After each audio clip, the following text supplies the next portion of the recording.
मिली, 1000 छिद्र हो गए। इंद्र ने अहिल्या को देख करके इंद्र आकृष्ट हो गया था। एक दिन गौतम मुनि 12 बजे रात में मुर्गा बोल गया। आज तो कभी भी बोल सकता है, क्योंकि लोगों ने मुर्गा बनाया था सजाने के लिए प्रकृति को, और उसके लिए अपने पेट को ऐसा अजायब घर बना लिया लोगों ने कि ना जाने क्या क्या भक्षण करने लगे। तो वो मुर्गा ने बाघ छेड़ दी, चंद्रमा मुर्गा बना और 12 बजे रात में बोलने लगा। मुनि ने लंगोटी उठाई, कमंडल लिया, गंगा में स्नान करने जाने लगे मंदाकिनी। तो वहां आवाज आई कि अभी 12 बजे रात्रि में तुम्हारे साथ छल हुआ है। लौट के आए तो इंद्र गौतम का वेश बना करके रमण करता है। गौतम श्राप देते हैं, तुम शिला हो जाओ और तेरे शरीर में 1000 छिद्र हो जाए। फिर चरणों में गिरा तो वे नेत्र बने। तो मेरे भाई बहन, वो शिला बनी थी, मच्छर काटता था तो दुख होता था, धूप में दुख होता था, प्राण निकलते नहीं थे। तो गौतम नारी श्राप बस उपल दे गर्दीन, पत्थर की शिला बनी हुई थी और चरण कमल रज चाहती। लोग कहते हैं कि भगवान ने क्षत्रियों कर अपने चरणों की रज दी। नहीं नहीं, भृगुपद चिन्ह, भृगु का चरण छाती में धारण किए थे, उस भस्म को लेकर के, उस रज को लेकर के उस पर चिपका और उसका उद्धार हो गया है। पर सत पद पावन शोक न सावन, प्रगट भई तप पुंज साई। देखत रघुनायक जन दुखदायक, सन्मुख होई कर जोर रही। धीरज मन कीना प्रभु कहे जीना, रघुपति कृपा भगत पाई। अति निर्मल वाणी स्तुति गान, ज्ञान गम्य रघुराई। नारी पावन प्रभु जग पावन, रावण रिपुजन सुखदाई। राजीव विलोचन महो भय मोचन, पाई पाई शरणन आई। मेरे भाई बहन, अहिल्या ने स्तुति की है। परसद पद पावन, चरण स्पर्श शोक न सावन, आपके चरण शोक को दूर करने वाले हैं। प्रगट भई तप पुंज सही, तपस्या की समूह जैसी प्रकट हो गई। देखत रघुनायक जन सुखदायक, जन को सुख देने वाले रघुनायक को देख करके बड़ी प्रसन्न हुई है। धीरज मन कीना प्रभु कर चीना, भगवान को पहचान गई और स्तुति करने लगी। ध्यान रखना, रामचरितमानस में तीसरी स्तुति है, तीसरी स्तुति है और तीसरा नक्षत्र कृतिका। अहिल्या की स्थिति तीसरी है और तीसरा नक्षत्र कृतिका, जिसका अर्थ होता है छेदन करने वाला।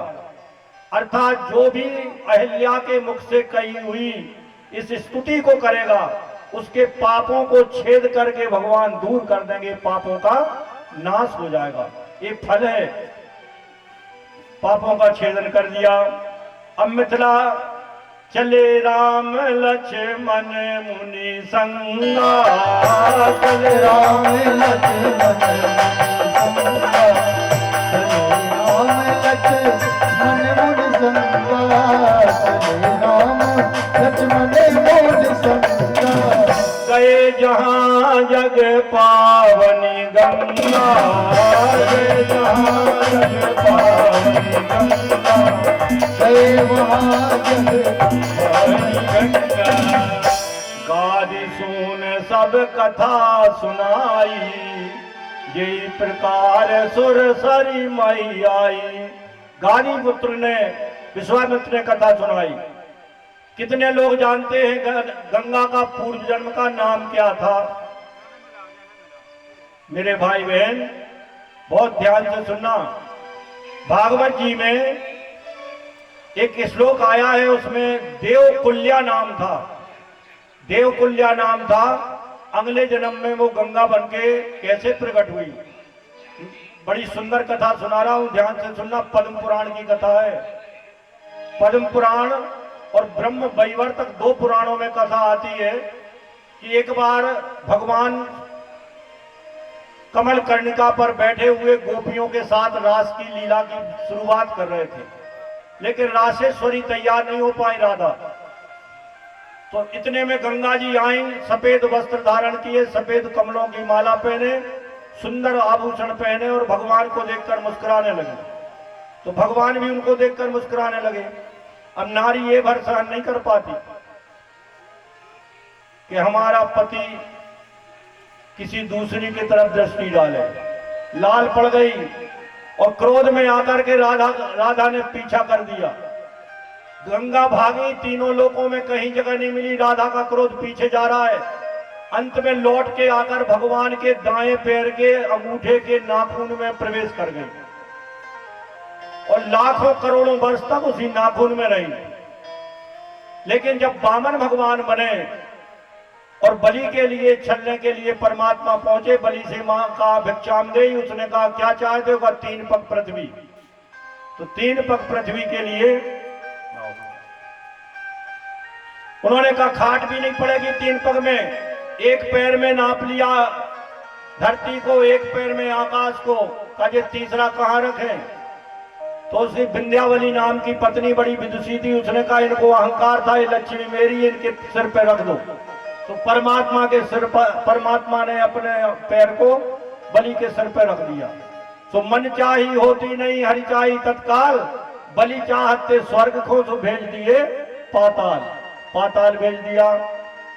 तब वो पैर पहुंचा नक्षत्र ब्रह्मांड है, ब्रह्मांड को फाड़ के ब्रह्मलोक पहुंचा। ब्रह्मलोक में ब्रह्मा जी ने कमंडल से जल से पकार करके अपने कमंडल में रख लिया। सो गंगा को अवकाश मिला, सो ब्रह्मा के कमंडल में आ गए।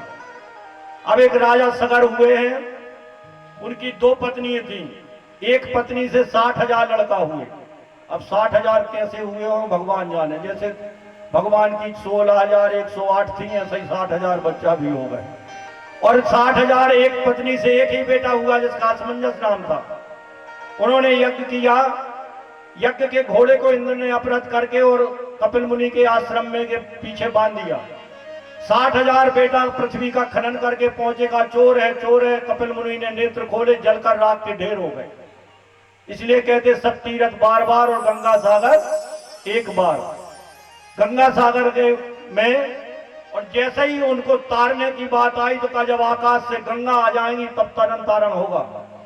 असमंजस ने तपस्या की लाखों वर्ष, प्राण निकल गए। उसके बेटा अंशुमान ने तपस्या की, उसने जीवन भर तपस्या करके प्राण दे दिए। उनके बेटा दिलीप ने तपस्या की, उनके प्राण निकल गए। उनके बेटा भगीरथ ने तपस्या की। 4 पीढ़ियां लग गई एक काम के लिए, 4 पीढ़ियों के लोग एक ही काम।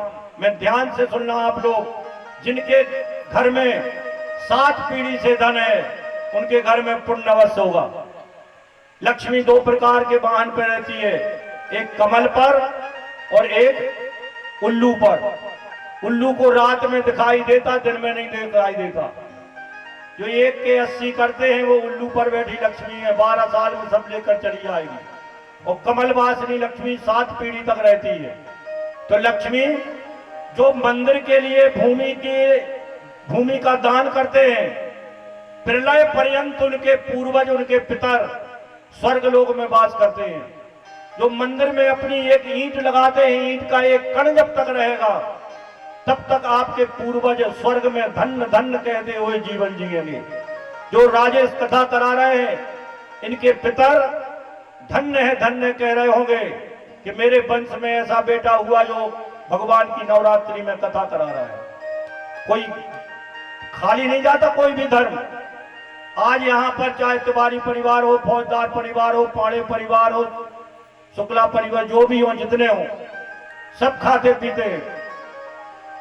जैन समाज में भी एक सेठ ऐसा हुआ यहाँ के जिसने डुगडुगी बजा दी।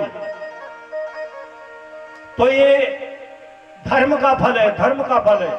उसी धर्म के फल के कारण तुम्हारे यहाँ इतने सुंदर मंदिर बने हुए हैं। और धन्य है उन व्यक्तियों को, उनके पूर्वजों को, उनकी 7 पीढ़ी को धन्यवाद देता हूं जिन्होंने मंदिरों के लिए जमीन लगाई है। एक बार तालियों से उनका स्वागत करें। मेरे भाई बहन, जमीन लगा देना मंदिर के लिए सबसे बड़ा महादान है। राजा प्रसन्नम तो गजभूमि दानम। आगे नहीं कहेंगे, बहुत समाज है थे मेरे भाई बहन। परमात्मा की कृपा से उन्होंने कहा चले राम लक्ष्मण मुनि संगा गए जहां जब पावनी गंगा। तो गंगा कैसे आई? अभी बेटा वहीं बैठा लेना अंदर, शाबाश। गंगा आई जब उन्होंने चरण पखारे, अब भागीरथ ने तपस्या की तो आकाश से आई। और नर नारायण पर भगवान कौन संभालेगा, तो भगवान शंकर ने अपनी जटाएं बढ़ा ली और पसीने की बूंद की भांति भटक गई। सूर्य के रथ पर बैठकर भगीरथ जा रहे हैं, गंगा की आवाज समाप्त हो गई है। पीछे मुड़ के देखा, एक जन शंकर जी पसीने की बूंद की तरह भटकाए। शिव जी की आराधना की, शिव ने केस खोले। नर नारायण पर्वत के नीचे गंगोत्री में गंगा गिरी, वहां से आगे बढ़ी तो जनहू ऋषि के आश्रम को डुबा दिया। जनहू ने कहा माधवाय नमः, केशवाय नमः, गोविंदाय नमो नमः, पी गए। फिर उनकी पूजा की तो उन्होंने जांग फाड़ कर अपनी बच्ची बनाकर गंगा को प्रवाहित किया है। बोलो गंगा मैया की। भगवती तब तीरे नील मात्रा सनोहम विगत विषय कृष्णा कृष्णा कृष्ण माराध्यामी सकल कल सुभंगे स्वर्ग सोपान संगे तरल तर तरंगे देवी गंगे प्रसिद्धो। बोलो गंगा मैया की। जिस देश में गंगा बहती हो वो गंगा तेरा पानी नहीं है, वो अमृत है। जहां गंगा ने हजारों लाखों करोड़ों के अस्थियां गिरी, उनको कण कण गला करके रेत में परिणत करने की सामर्थ्य है। कैसे ही गंदा पानी चला जाए, गंगा उसको फिल्टर करके साफ कर देती है। जिस देश में गंगा यमुना सरस्वती स्वर्णमुखी आदि इत्यादि नर्मदा इत्यादि नदियां हों, जहां सुंदर दीप हों, जहां 12 ज्योतिर्लिंग हों, जहां चारों धाम हों, वो स्वर्ग से कम नहीं है हमारा भारत।